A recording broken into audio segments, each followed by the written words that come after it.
যদি তুমি ইংরেজিতে কথা বলতে চাও এবং একজন ফ্লুয়েন্ট স্পিকার হিসাবে অল্প দিনের মধ্যেই নিজেকে পেতে চাও, তাহলে তোমার সবার প্রথমে যেটা শিখতে হবে সেটা হলো টেন্স। আমাদের আজকের এই ভিডিওতে আমরা সম্পূর্ণ প্রেজেন্ট টেন্স সম্পর্কে পরিষ্কার ধারণা দেওয়ার চেষ্টা করব। আর তোমার কাজটি হলো সম্পূর্ণ ভিডিওটি মনোযোগ সহকারে শুরু থেকে শেষ পর্যন্ত দেখা এবং অবশ্যই গুরুত্বপূর্ণ নথিগুলি অর্থাৎ ফরমেশনসগুলি বা উদাহরণগুলি যেগুলো এখানে বলা হবে সেগুলো খাতায় লিপিবদ্ধ করা। এবং এগুলোই কিন্তু পরবর্তীকালে তোমাকে এই বিষয়গুলি রিভাইজ করতে সাহায্য করবে। তাহলে চলো আর দেরি না করে শুরু করা যাক আমাদের আজকের গুরুত্বপূর্ণ বিষয়, সম্পূর্ণ প্রেজেন্ট টেন্স। দেখো, টেন্স শিখতে গেলে আমাদের কিছু পূর্ব উপকরণের প্রয়োজন আছে, যেগুলো আমরা টেন্স শেখার প্রি লার্নিং মেটেরিয়ালস হিসাবেও ধরে নিতে পারি। এই উপকরণগুলিকে আমরা 4টি ভাগে ভাগ করতে পারি। উপকরণগুলি হলো person, number, formation of sentence, conjugation of verbs.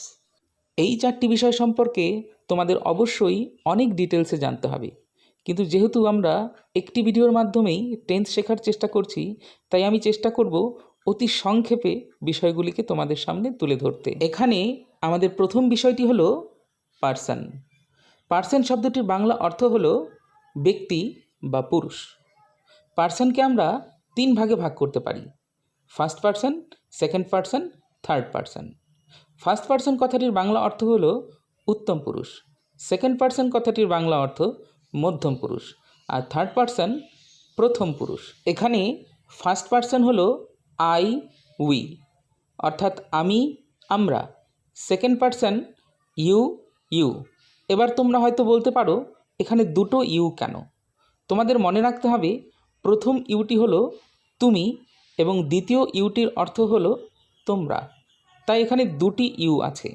এবার দেখো থার্ড পার্সন, হি, শি, ইট, দে। এবার তোমাদের এখান থেকেই নাম্বারের ধারণাটিও স্পষ্ট করে নিতে হবে। নাম্বার 2 রকমের হয়, সিঙ্গুলার, প্লুরাল।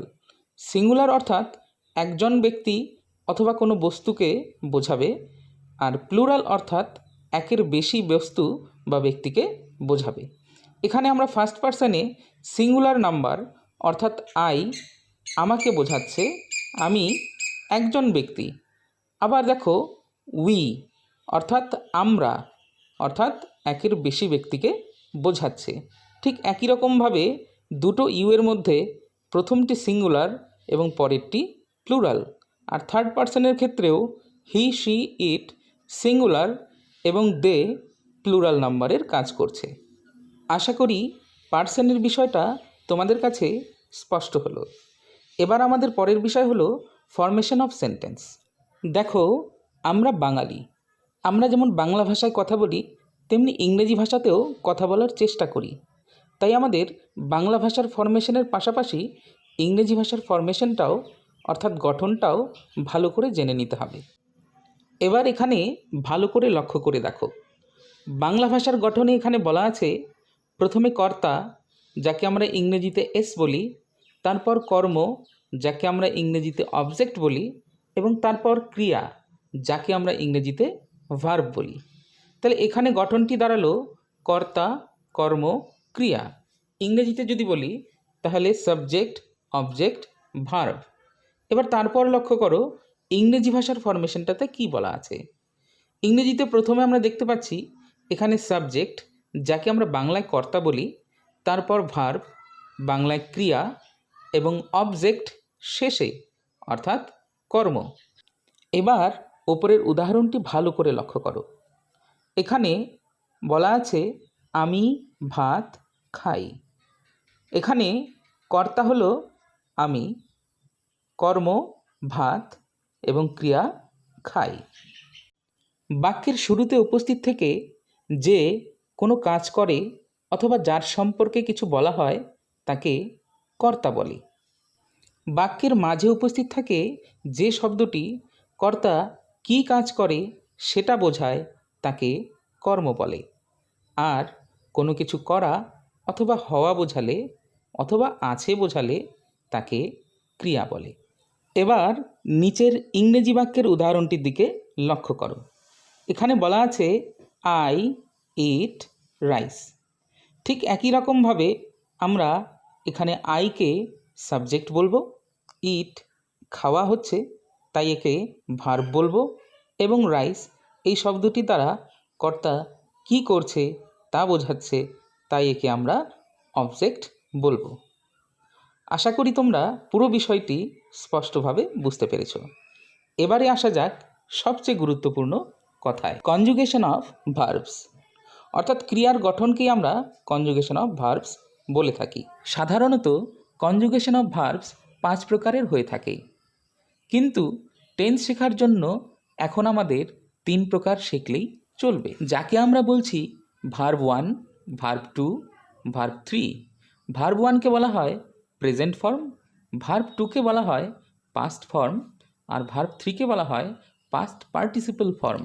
চলো তাহলে এবার দেখে নেওয়া যাক এই 3 প্রকার ফর্মের কিছু ভার্বস।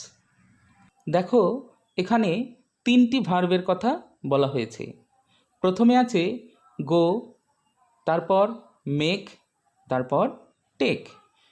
ভার্ব 1কে আমরা রুট ফর্মও বলে থাকি। ভার্ব 1-এ আমরা ভার্বের যে ফর্মগুলো দেখছি সেগুলো সবগুলোই ভার্বের আসল রূপ, আর ভার্ব 2 আর ভার্ব 3-তে আমরা যে ফর্মগুলো দেখছি সেগুলো ভার্ব 1-এর পরিবর্তিত রূপ। তাই সব সময় মনে রাখবে ভার্ব 1কে root form of the verb বলা হয়। মনে রাখবে কনজুগেশন অফ ভার্বস পড়ার কিছু নিয়ম আছে। প্রথমে আমাদের ভার্ব 1কে বলতে হবে, তারপর ভার্ব 2 এবং তারপর ভার্ব 3। যদি মনে করো গো ভার্বটির কনজুগেশন অফ ভার্বস আমাকে বলতে হয়, আমি বলবো গো, ওয়েন্ট, গন। ঠিক একই রকমভাবে মেক, মেড, মেড, টেক, টুক, টেকেন। টেন্স, যার অর্থ হলো সময়, অর্থাৎ কোন কাজ ঠিক কোন সময়ে হয়েছে তার উপর ভিত্তি করেই আমাদের টেন্স নির্ধারণ করতে হয়।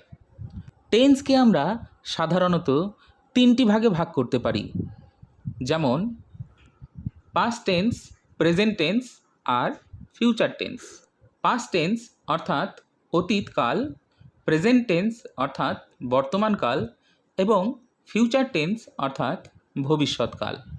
প্রত্যেকটি টেন্সকেই আবার 4 ভাগে ভাগ করা যায়, যেমন simple, continuous, perfect, perfect continuous. Simple অর্থাৎ সাধারণ, কন্টিনিউয়াস অর্থাৎ ঘটমান, পারফেক্ট অর্থাৎ পুরাঘটিত, পারফেক্ট কন্টিনিউয়াস অর্থাৎ পুরাঘটিত ঘটমান। এবার যদি আমাকে প্রেজেন্ট টেন্সের 4টি ভাগের কথা বলা হয় তাহলে আমি বলবো সিম্পল প্রেজেন্ট, সাধারণ বর্তমান, প্রেজেন্ট কন্টিনিউয়াস, ঘটমান বর্তমান, প্রেজেন্ট পারফেক্ট, পুরাঘটিত বর্তমান, প্রেজেন্ট পারফেক্ট কন্টিনিউয়াস, পুরাঘটিত ঘটমান বর্তমান। ঠিক একই রকমভাবে তোমরা বাকি টেন্সগুলো বলার চেষ্টা করবে। চলো তাহলে এবার দেখে নেওয়া যাক টেন্সের একেবারে প্রথম ভাগ, সিম্পল প্রেজেন্ট টেন্সকে। মনে রাখবে যে কোনো টেন্স শেখার জন্য আমাদের 4 রকমের বাক্যের ধরনকে মাথায় রাখতে হবে। সেগুলি হলো পজিটিভ অর্থাৎ হ্যাঁবাচক বাক্য, নেগেটিভ অর্থাৎ নাবাচক বাক্য, পজিটিভ ইন্টারোগেটিভ অর্থাৎ হ্যাঁবাচক প্রশ্ন, নেগেটিভ ইন্টারোগেটিভ অর্থাৎ নাবাচক প্রশ্ন। সিম্পল প্রেজেন্টে পজিটিভ ফরমেশনটি হলো subject plus verb 1 plus object. Negative ফরমেশনটি হলো subject plus do does plus not plus verb 1 plus object. এবার উদাহরণ দুটি ভালো করে লক্ষ্য করো। উদাহরণ দুটিতে তোমাদের বোঝার সুবিধার্থে আমি কোনো অবজেক্ট রাখিনি। পজিটিভ বাক্যটি লক্ষ্য করো, লেখা আছে আমি যাই। এখানে আমি হলো সাবজেক্ট আর যাই হলো ভার্ব অর্থাৎ ক্রিয়া। পরের নেগেটিভ বাক্যটি লক্ষ্য করো, লেখা আছে আমি যাই না। এখানে সাবজেক্ট হলো আমি আর যাই না এটা হলো ভার্ব উইথ নেগেটিভ ওয়ার্ড।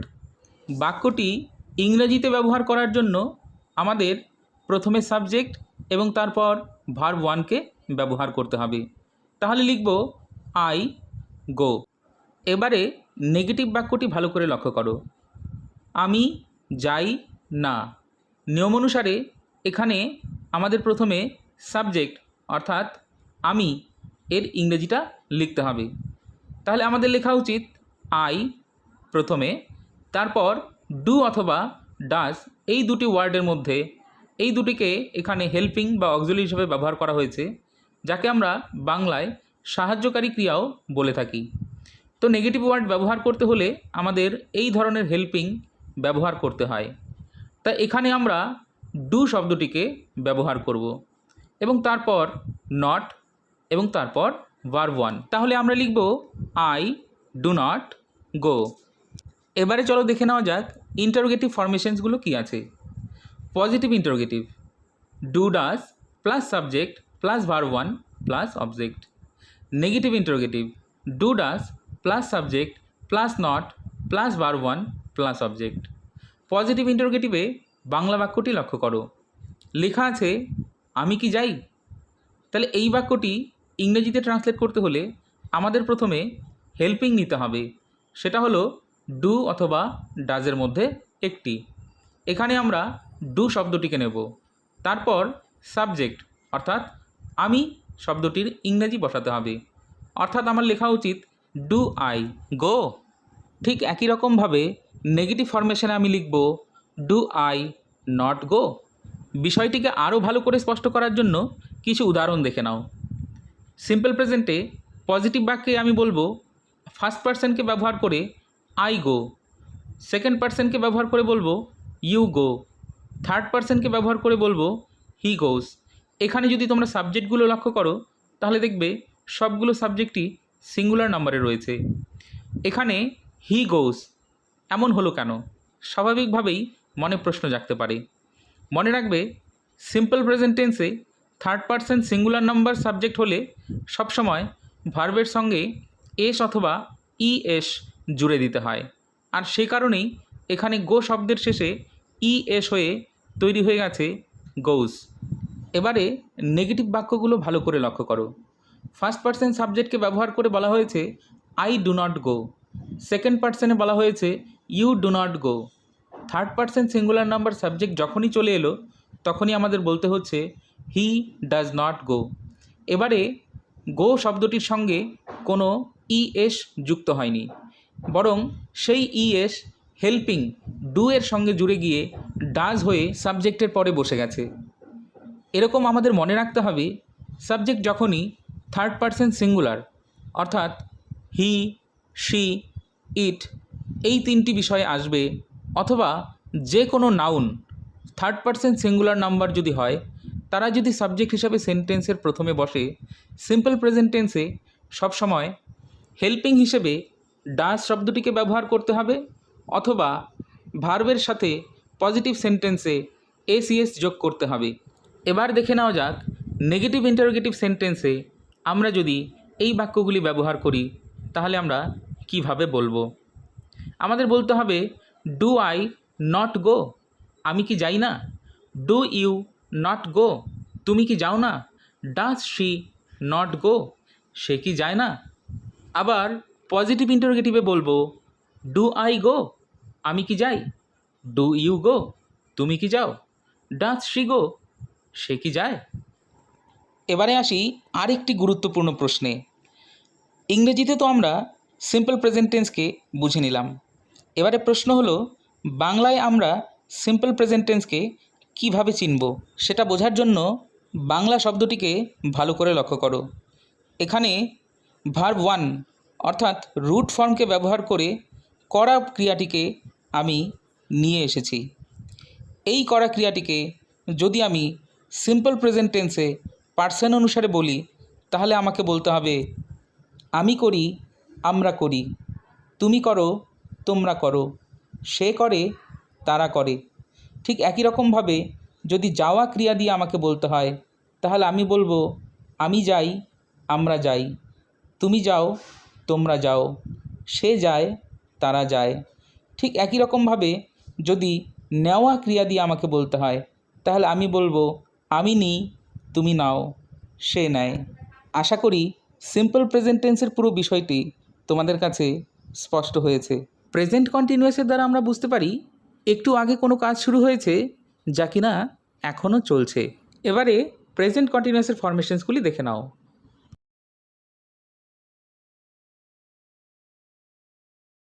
এবারে আসছি সব থেকে গুরুত্বপূর্ণ স্টেপে। বাংলায় প্রেজেন্ট কন্টিনিউয়াস টেন্সকে জানতে হলে আমাদের বাংলা ক্রিয়া দিয়ে পার্সন অনুসারে পরপর বসিয়ে দেখতে হবে। যেমন মনে করো, খেলা একটি বাংলা ক্রিয়া যা আমরা ভার্ব 1 থেকে নিয়েছি। এখানে ফার্স্ট পার্সনে আমি, আমরা এর সঙ্গে যদি খেলা ক্রিয়াটাকে যোগ করে দিই তাহলে প্রেজেন্ট কন্টিনিউয়াসে দাঁড়াবে আমি খেলছি, আমরা খেলছি।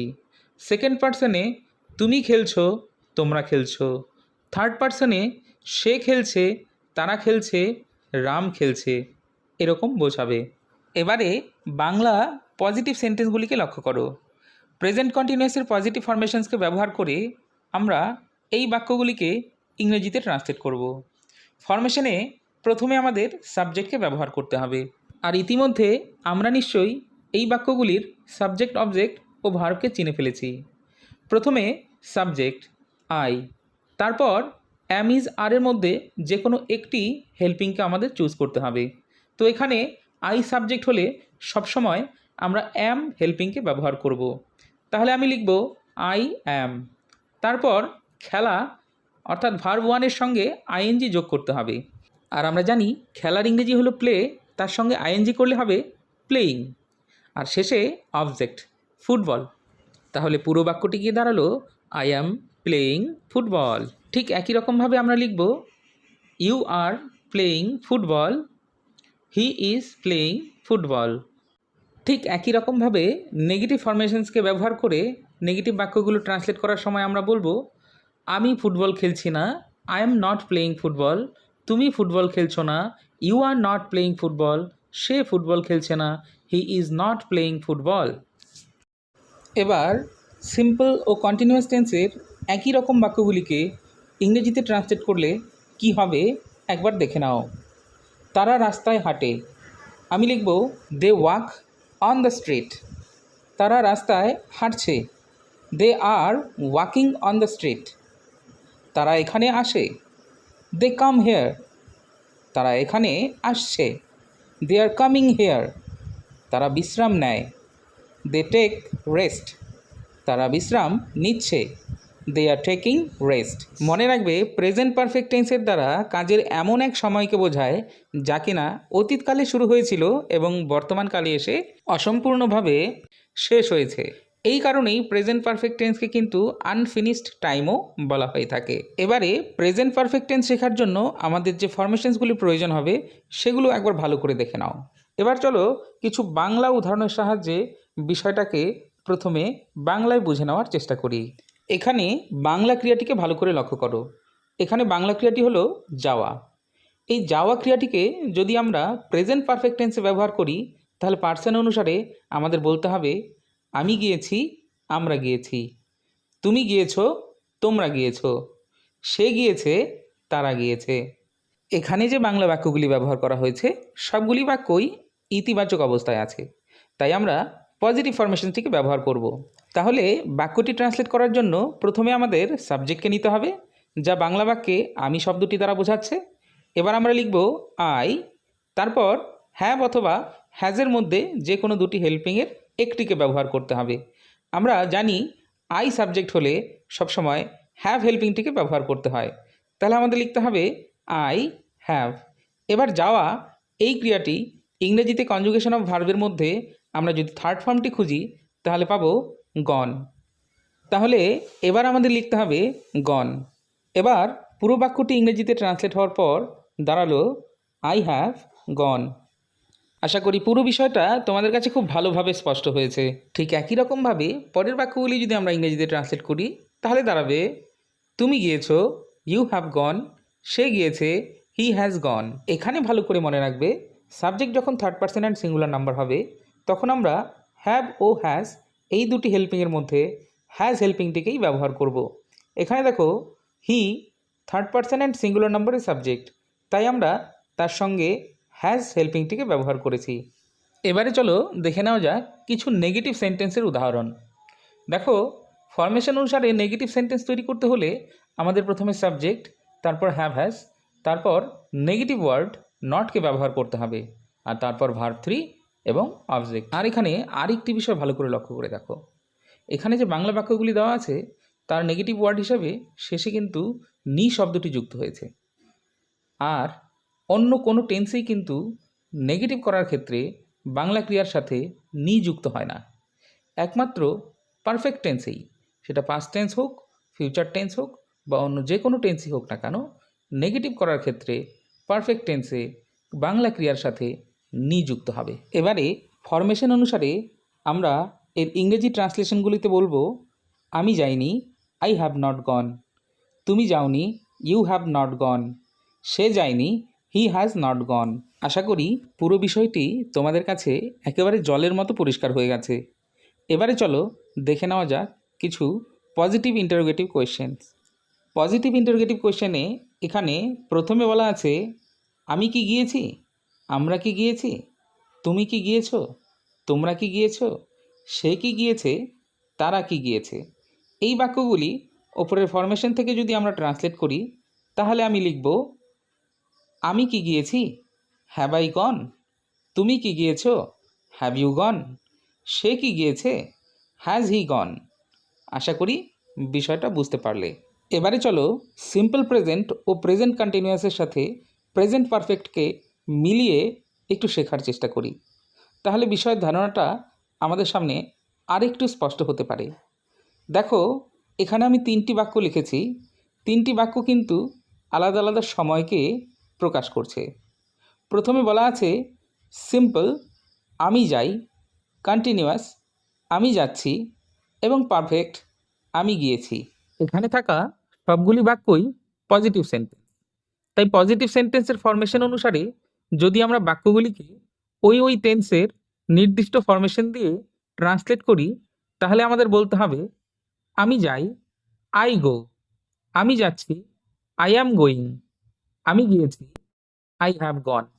এবারে যদি বাক্যগুলিকে আমরা নেগেটিভ সেন্টেন্সে বলি তাহলে কিভাবে বলবো?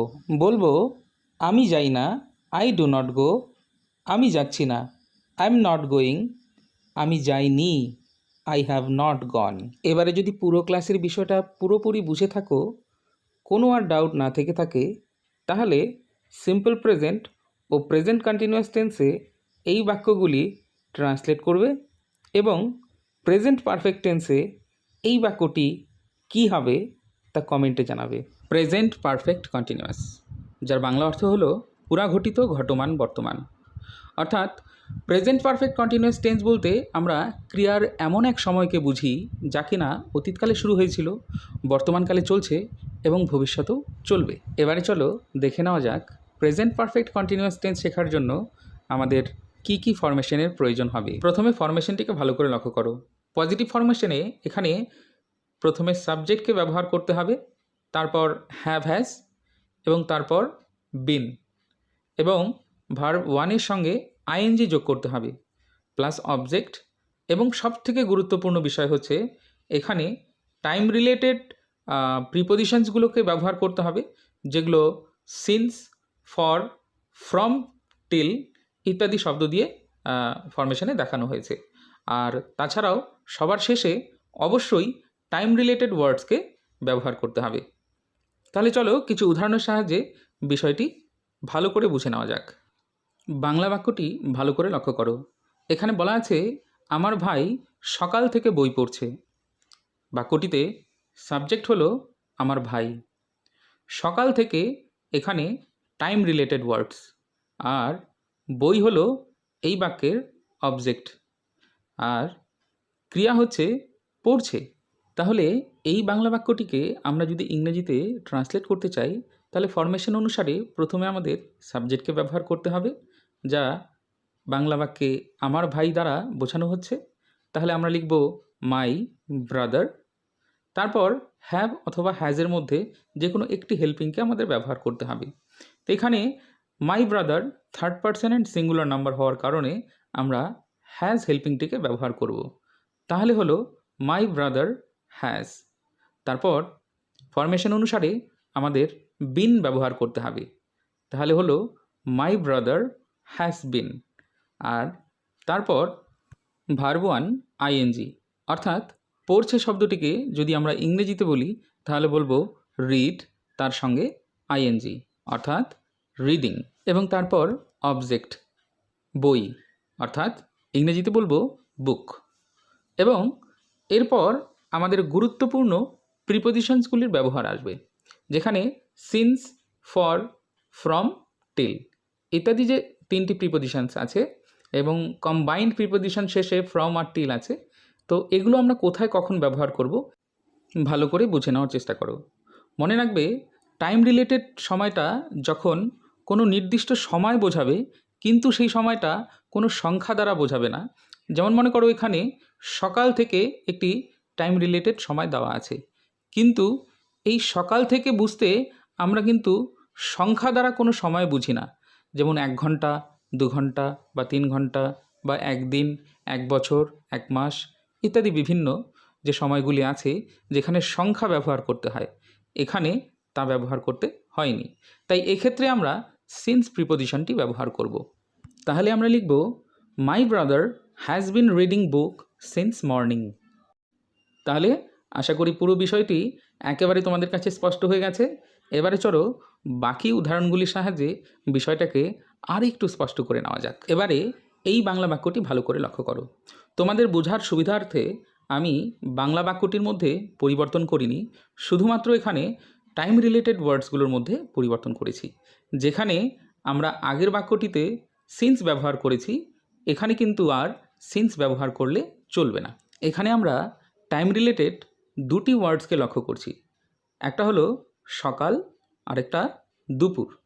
তো প্রেজেন্ট পারফেক্ট কন্টিনিউয়াস টেন্সে বাংলা বাক্যের মধ্যে এরকম যদি দুটি টাইম রিলেটেড ওয়ার্ড থাকে, তাহলে ইংরেজিতে ট্রান্সলেট করার সময় আমাদের ফ্রম আর টিল এই দুটো কম্বাইন্ড প্রিপোজিশনকে ব্যবহার করতে হবে। তাহলে চলো বাক্যটি ট্রান্সলেট করা যাক। এখানে আমরা লিখব my brother has been reading book from morning till noon. আশা করি বিষয়টি তোমাদের কাছে একেবারে স্পষ্ট হয়ে গেল। এবারে চলো আরেকটি উদাহরণ দেখে নেওয়া যাক। এবারে এই বাংলা বাক্যটি ভালো করে লক্ষ্য করো। এখানে বলা আছে আমি 1 ঘন্টা ধরে তোমার জন্য অপেক্ষা করছি। এবারে এই বাক্যটির টাইম রিলেটেড ওয়ার্ডটির দিকে ভালো করে লক্ষ্য করো। 1 ঘন্টা ধরে, এখানে টাইম রিলেটেড ওয়ার্ডটা কিন্তু সংখ্যা দ্বারা বোঝাচ্ছে, তাই এক্ষেত্রে আমরা ফর প্রিপোজিশনটিকে ব্যবহার করব এবং লিখব I have been waiting for you for an hour. আশা করি বিষয়টি একেবারে স্পষ্ট হয়ে গেল। এবারে চলো কিছু আলাদা উদাহরণ দেখে নেওয়া যাক। এখানে নেগেটিভ ফরমেশনটিকে ভালো করে লক্ষ্য করো। দেখো এখানে হেল্পিং হিসাবে হ্যাভ এবং হ্যাজ এই দুটোকে মেইন হেল্পিং ধরা হয়, তাই যদি আমরা নেগেটিভ ওয়ার্ড ব্যবহার করি তাহলে কিন্তু আমাদের হ্যাভ ও হ্যাজের পরেই নেগেটিভ ওয়ার্ডটাকে ব্যবহার করতে হবে। যেমন আমরা এখানে নট শব্দটি ব্যবহার করেছি। অনেকে ভুলবশত বিনের পরে নটটি ব্যবহার করে, যা একেবারেই অ্যাকসেপ্টেবল নয়। এবারে উদাহরণটি ভালো করে দেখো। বলা আছে আমি 1 ঘন্টা ধরে তোমার জন্য অপেক্ষা করছি না। এই বাক্যটি ট্রান্সলেট করতে আমরা বলবো I have not been waiting for you for an hour. এবারে পজিটিভ কোয়েশ্চেনটাকে ভালো করে লক্ষ্য করো। ফরমেশন অনুসারে আমাদের শুধু পজিটিভ কোয়েশ্চেন তৈরি করতে হলে হেল্পিংগুলোকে সাবজেক্টের আগে দিলেই হবে। যেমন এখানে আমরা হ্যাভ হ্যাজটাকে সাবজেক্টের আগে দিয়েছি এবং শেষে অবশ্যই একটা কোয়েশ্চেন মার্ক দেব। এই বাক্যটিকে ভালো করে দেখো। বলা আছে আমি কি 1 ঘন্টা ধরে তোমার জন্য অপেক্ষা করছি। তাহলে ট্রান্সলেট করার ক্ষেত্রে আমাকে বলতে হবে have I been waiting for you for an hour. আশা করি এখানেও বিষয়টা পুরোপুরিভাবে স্পষ্ট হয়ে গেল। এবারে চলো একটি নেগেটিভ কোয়েশ্চেন দেখে নেওয়া যাক। এখানে নেগেটিভ কোয়েশ্চেনের ফরমেশনে আমাদের পজিটিভের মতোই থাকবে, শুধুমাত্র সাবজেক্টের পরে এখানে নট ওয়ার্ডটিকে ব্যবহার করতে হবে। এবারে বাংলা বাক্যটি ভালো করে লক্ষ্য করো। এখানে বলা আছে আমি কি 1 ঘন্টা ধরে তোমার জন্য অপেক্ষা করছি না। এই বাক্যটিকে নেগেটিভ কোয়েশ্চেন করতে হলে আমাদের বলতে হবে have I not been waiting for you for an hour. আশা করি পুরো বিষয়টা তোমাদের কাছে ভালো করে স্পষ্ট হয়েছে। এবারে আসি সবথেকে গুরুত্বপূর্ণ কথায়। আমরা এখানে দেখছি present perfect continuous. So continuous কথাটা এখানেও তো আছে, কিন্তু এর আগেও তো আমরা শিখেছিলাম। আর বাংলা ক্রিয়ার মধ্যে সবথেকে অদ্ভুত বিষয় হলো প্রেজেন্ট কন্টিনিউয়াসেও থার্ড পার্সনের ক্ষেত্রে ক্রিয়ার সাথে ছে যুক্ত হতো, এখানেও তাই আছে। অর্থাৎ আমি পড়ছি, তুমি পড়ছো, সে পড়ছে। তাহলে পার্থক্যটা কোথায়? আমরা প্রেজেন্ট কন্টিনিউয়াস এবং প্রেজেন্ট পারফেক্ট কন্টিনিউয়াসের মধ্যে পার্থক্য কীভাবে তৈরি করব? তাহলে চলো সেটাই এবার বুঝে নেওয়া যাক। এখানে দেখো দুটি বাংলা উদাহরণ দেওয়া আছে। প্রথম বাক্যে বলা আছে আমার ভাই বই পড়ছে, আর দ্বিতীয় বাক্যে বলা আছে আমার ভাই 1 ঘন্টা ধরে বই পড়ছে। এখানে যদি তোমরা ভালো করে লক্ষ্য করো তাহলে দেখবে প্রথম বাক্যটির অ্যাকশন অফ টাইম অর্থাৎ কার্যের সময় একটু কম আছে পরের বাক্যটির তুলনায়। এখানে আমার ভাই বই পড়ছে যতটুকু সময় ধরে কাজটি বোঝাচ্ছে, তার থেকে কিন্তু অনেক বেশি সময় ধরে কাজ হওয়া বোঝাচ্ছে পরের বাক্যটিতে, যেখানে বলা আছে আমার ভাই 1 ঘন্টা ধরে বই পড়ছে। তো এটাই হলো পার্থক্য, যেখানে প্রেজেন্ট কন্টিনিউয়াস আর প্রেজেন্ট পারফেক্টকে আমরা আলাদা করতে পারি। আর তাছাড়াও প্রেজেন্ট কন্টিনিউয়াসে টাইম রিলেটেড সময়ের খুব একটা ব্যবহার হয় না, কিন্তু প্রেজেন্ট পারফেক্ট কন্টিনিউয়াসে টাইম রিলেটেড ওয়ার্ডসের ব্যবহার আবশ্যিক হয়ে পড়ে। তাহলে এই দুটি বাক্যকে আমরা যদি ইংরেজিতে অনুবাদ করি তাহলে আমরা বলতে হবে আমার ভাই বই পড়ছে, my brother is reading book. আমার ভাই 1 ঘন্টা ধরে বই পড়ছে, my brother has been reading book for an hour. আশা করি পুরো বিষয়টা তোমরা মনোযোগ দিয়ে দেখেছো এবং প্রয়োজনীয় তথ্য খাতায় লিখে রেখেছো। See you very soon with a new topic. Till then, take care, bye by.